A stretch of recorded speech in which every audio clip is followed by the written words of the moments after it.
Itsas zaborretan lanean hastik 2017tik, 2016an hasi ginen lan egiten, eta azkenean olako bide eksponentzial bat izan dugu. Azkenean bai zaborren kupura zeintzen, egia da hasi ginenean oso ezagutza gutxi zegoela, eta orduan pixkanaka ezagutza maila hori handitzen egera, baina beti daude gauzak sortzeko. Adibidez, badakagu beste proiektu bat ere bai, arrantza sektorearekin sareak nola diseinatu zabor hori gutxitzeko. Eta orduan azkenan ekodiseinuan lan egiten ari gera beraiekin, ikusteko sortzen ari geren tresna ezberdin horiek edo sare ezberdin horiek erabilgarria diren edo ez ikusteko, eta azkenan lan asko dagoen dikan egiteko.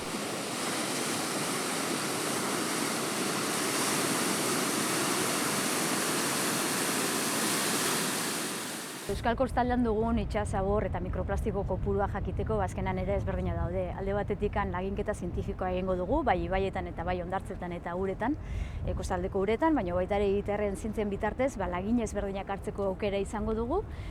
Adibidez, ibai ezberdinetan remoko klub ezberdinak eta arraunlarien bitartez laginak hartzeko aukera izango dugu, eta beste baldetik gailu ezberdinak erabiliko ditugu, itsas zaborren nondik norak hori aztertzeko, bai ibaietan eta bai kostaldean, eta herritarrek gailu horiek aurkitzen baldin baituzte gure gana jo, eta guri informazio oso baliagarria emango digute, ibilbide hori jakiteko. Flotile edo gailu edo txalupa ezberdinak izango ditugu. Alde batetik egurrezko txalupa batzuk izango ditugu, GPS gabekoak, eta horiek bai ibaietan eta bai kostaldean botako ditugu, eta horren ikusiko duguna da nun pilatzen diren. Azkenan informazio ezberdin emango dugu, olako bero mapa batzuk lortuko ditugu. Beste aldetik GPS dun txalupatxo batzuk egingo ditugu, eta horiek bai ibilbide zehatza emango dugu. Azkenan itsas zaborrak eduki dezaken ibilbide hori jarraitu dezakegu. Zaborra pilatzen den zonalde horiek nun dauden aztertu ahal izango ditugu, eta guzti hori gailu horien bitartez lortuko dugu. Lema izatez aintzindaria izan zen, ez genekin ondo joango zen edo ez, baina azkenan olako txalupatxo horiek egin genuen bai Albaolaren laguntzaren bitartez, eta azkenan 1000 txalupatxo eraiki genituen, gero eskolara joaten ginen, eskola ezberdinetara joaten ginen, bai ozeanografia hori eskoletara sartzeko, eta bai itsaso zaborren arazoa zintzen beraiekin hitz egiteko eta beraiei erakusteko, eta beraiek beste aldetik txalupatxo horiek apaindu egiten zituzten, eta gure kanpaina zientifikoetan txalupak itsasoratzen genituen. Gero, idatzi bat zutenez, txalupa horiek kostaldera iristen zirenean, eta aurkikuntza hori norbaitek aurkitzen baldin bazuen, guri deitzen zigun esanez txalupa horiek aurkitu zituztela. Eta horregatik horrela guk nun botatzen ziren eta nun iristen ziren jakinda, ibilbide hori ikusteko, ibilbide hori zeintzen ikusi ahal genuen. 1000 txalupatxo bota genituen eta 140 edo iritsi zen kostaldera. Azorezetara ere bai iritsi dire, Frantzia iparraldera ere bai, eta azkenean ekimen oso interesgarria izan zen, eta umeak oraindik ere galdetzen dute beraien txalupa hori nun dagoen, eta azkenean interes hori edukitzen jarraitzen dute, eta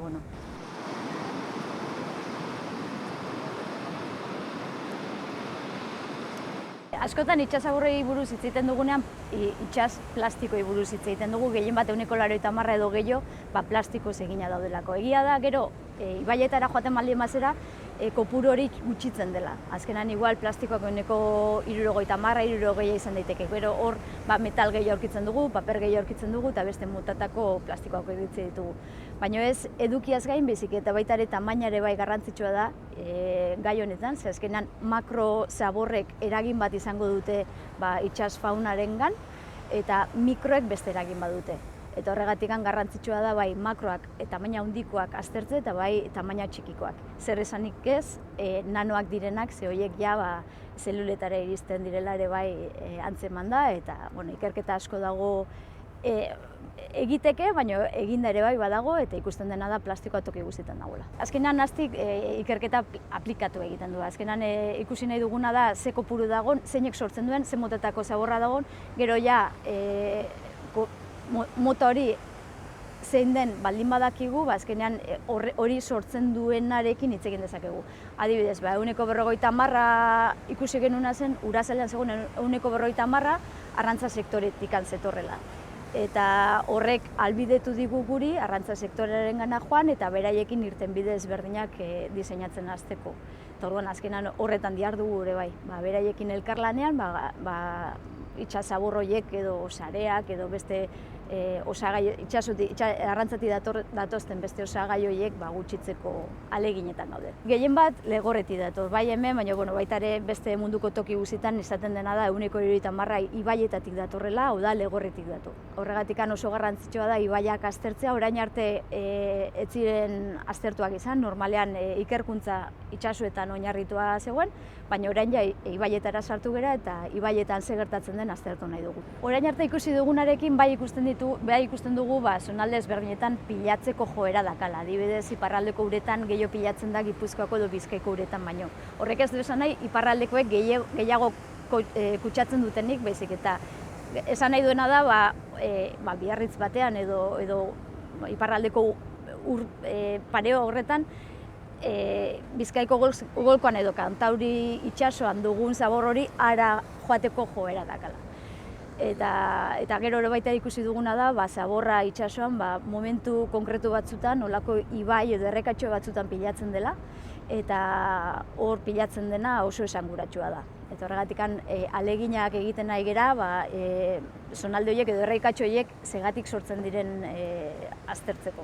Baina Bizkaia nahiko, ez geneukan bat ere aztertua eta pasaden urtean iaz kanpaina bat egin genuen, arrastrero batean, 10 egunetakoa, eta hor bai lagin ezberdinak hartu genituen ur azalean, ur zutabean eta itsasondoko zaborra makro eta mikroak, eta aurten aztertuko ditugu eta ikusiko dugu, olako mapa hori egingo dugu eta ikusiko dugu benetako arazoa zein den. Ez da hiritarren zientzia, azkenean datuak lortzeko beste era bada. Hau ja bai da kanpaina zientifiko bat, egia da ez dugula ozeanografikoa batean egin, arrantza ontzi batean egin dugu, arrastrero batean ondarruko itsasontzi batekin, eta horrek albideratzen zigun itsasondoko zaborrak jasotzea. Azkenan beraien sareak erabili genituen, beraien sare komertzialak erabili genituen itsasondoan zeuden zaborrak lagintzeko, eta azkenan itsasondoko mikroplastikoak, makroplastikoak, ur zutabeko mikroak eta urazaleko mikro eta makroak aztertuko ditugu.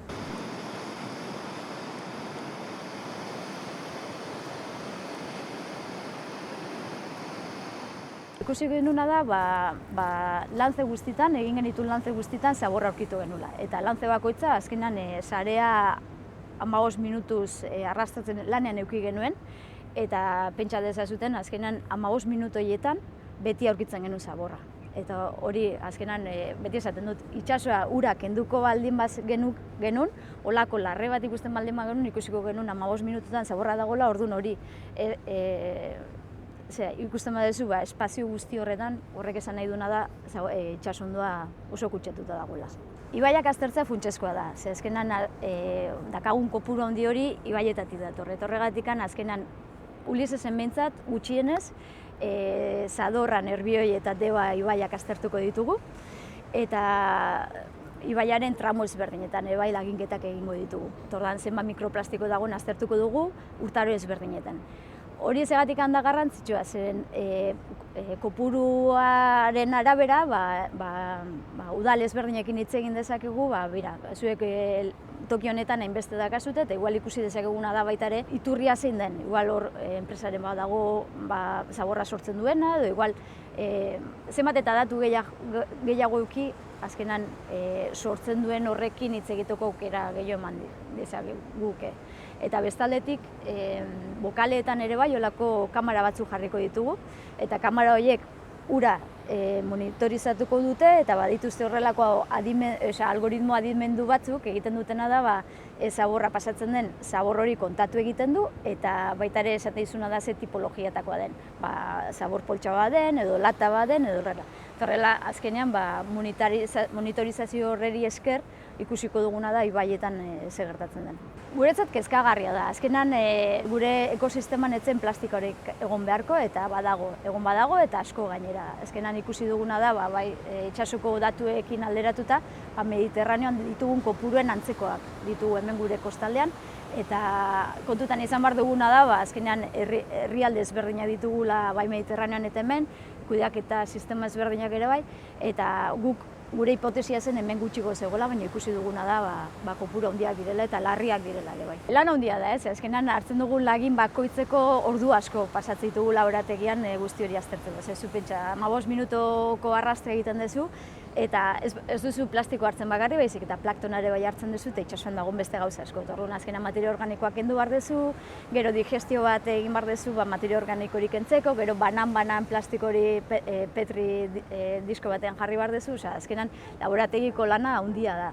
Baina, baita kontutan izan behar dugu, azkenean gai honetan ez gaude biologo bakarrik, bai zientzilari gaude, kimikoak daude, fisikoak daude, matematikariak daude, ingenieroak daude, ekonomistak ere bai badaude, orduan azkenan sortea dakagu alde horretatik, ez gera bakarrikan alor batean lan egiten duguna, baizik eta ikusputua oso zabala da, eta alde horretatik oso emankorra. Garrantzitsua da guretzako ere bai eskoletara joan eta bukazio zientifiko horiek sustartzeko.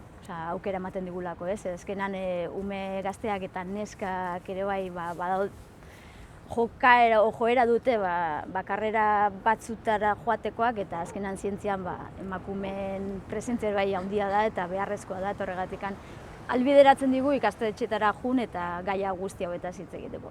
Orduan, espero dugu bai etorkizunean txalupa guzti hauek gehiago eta gehiago agertzen juteko, eta honetan lanean jarraitzeko.